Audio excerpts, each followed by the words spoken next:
چرا بعضیا ناخن میجوان و ریشه روانی این عادت آزاردهنده کجاست؟ شاید برای خیلیامون پیش اومده که وقتی که استرس داریم، ناراحتیم یا بی‌حوصله‌ایم، ناخنامون رو میجوییم. یا عادت بظاهر ساده که ممکنه پشتش کلی حرف داشته باشه. چرا این کارو میکنیم و چرا ترک کردنش اینقدر سخته؟ تو این ویدیو میخوایم با هم به ریشه های روانی و ذهنی این موضوع یعنی ناخن‌جویی بپردازیم. با ما هم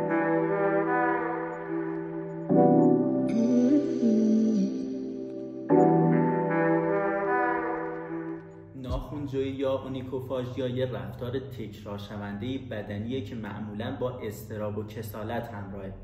تحقیقات نشون داده که بیش از 20% نوجوانان و بیش از 15% بزرگسالان به طور مداوم ناخناشون رو میجوان. و مسئله اینه که این فقط یه عادت بد نیست و ریشه عمیق‌تری داره. مثلا خیلی از افرادی که این کار رو انجام میدن در جمع، موقع درس یا هنگام انجام دادن کاری به طور ناخودآگاه ناخناشون رو میجوان، یعنی حتی خودآگاه هم نیستش.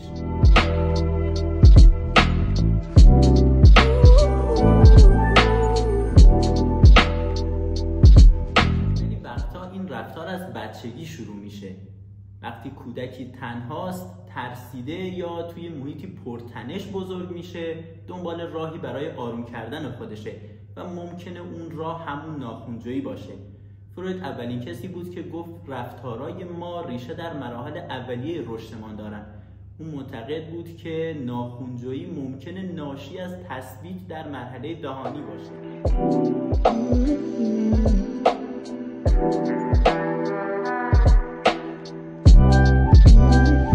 وقتی کودک برای تسکین خودش از دهانش استفاده کنه و این روند قطع نشه، ممکنه توی بزرگسالی هم ادامه پیدا کنه.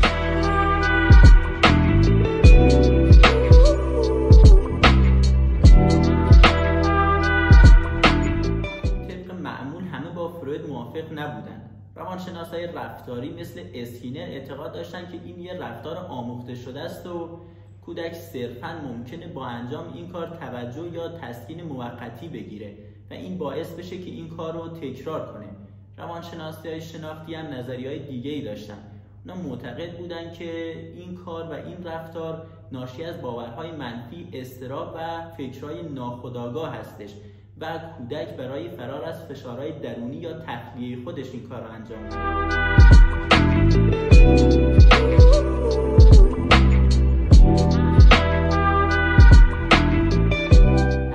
نشون میدن در لحظه‌ای که ما استرس میگیریم، سیستم عصبی بدن فعال میشه، ضربان قلب بالا میره و ما به دنبال یه راه سریع برای تخلیه فشار میگردیم. گاهی این راه میشه همون ناخن‌جویی.